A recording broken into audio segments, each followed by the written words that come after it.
শীতের মধ্যে বের হতে তো একটুও ভালো লাগে না, তারপরও আমার একেবারে অনেক বছর বেরোনো হয় না ঠিকমতো। না বেরোতে বেরোতে না আমি এত কুঁড়ো হয়ে গেছি যে আর বেরোতে ইচ্ছা করে না। তো আসসালামু আলাইকুম বন্ধুরা, সবাই কেমন আছেন? আশা করি ভালো আছেন। আজকে বড় ছেলের অ্যাডমিশন পরীক্ষা ছিল আর কি, ভর্তি পরীক্ষা। তো এই জন্য আমরা চলে আসছি সন্ধানী স্কুলে। আর আপনার ভাইয়া আর নিবিড় তো সকাল সকালে চলে আসছিল, পরে আমি আর নিহাল আসছি আর কি। যেহেতু 12টা-1টা পর্যন্ত পরীক্ষা হবে, 10টা থেকে 10টার আগে ওরা আসছে, প্রায় 9:30টার সময় ওরা চলে আসছিল।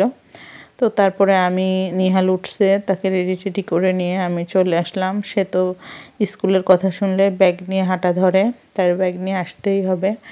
স্কুলের পরিবেশটা অনেক সুন্দর, ভিতরেও অনেক সুন্দর, সামনের দিকটাও অনেক সুন্দর। এইখানে কলেজ, তারপরে নার্সিংয়ের ক্লাস নেওয়া হয়, নার্সিংয়ের কোর্স করানো হয় অনেক আর কি। স্কুল দিয়ে কলেজ দিয়ে অনেক বড় আর কি। আর আমাদের গার্জিয়ানরা যারা পরীক্ষা দেওয়ার জন্য বাচ্চাদের নিয়ে আসছে, সবাইকে চা খাওয়ার ব্যবস্থা করছিল।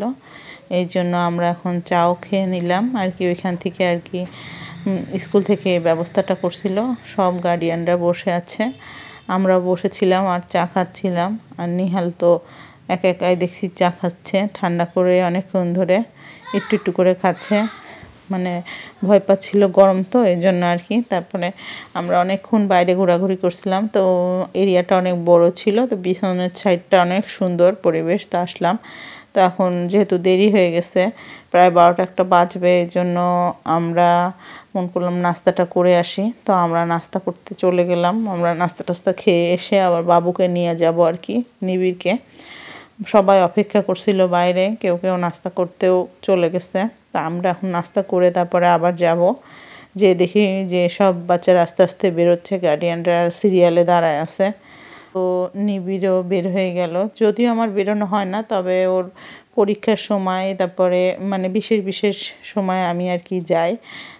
4 বছর তো আমি বের হই না, মানে নিহাল হওয়ার পর থেকে আমি ওইভাবে বেরোইনি। মাঝখানে আমার আর একটা অপারেশন হয়েছিল, ওই কারণে আর কি আমার বেশি যা মানে নিচে নামা ওঠা এগুলি বন্ধ ছিল, বেশি যেতাম না আর কি ওর স্কুলে।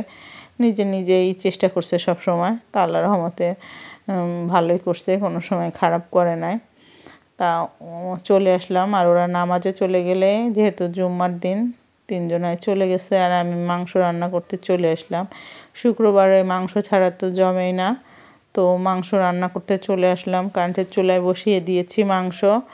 দিকে মাংস হয়েও গেছে, মানে সম্পূর্ণ রান্নাটা আসলে দেখানো হয় নাই, যেহেতু বাইরে গিয়েছিলাম, সম্পূর্ণ রান্নাটা আসলে দেখায় না। আর এদিকে চিংড়ি মাছ তো আমার বড় ছেলেটা আর কি পছন্দ করে, এই জন্য শুক্রবারে ও মাংস রান্না করলেও বলে চিংড়ি মাছ করে দিও।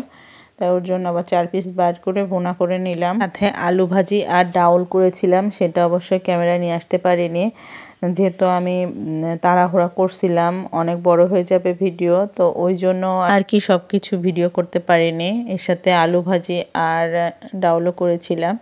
তো আজকের মধ্যে এখানে শেষ করলাম। সবাইকে অসংখ্য ধন্যবাদ। আল্লাহ হাফেজ।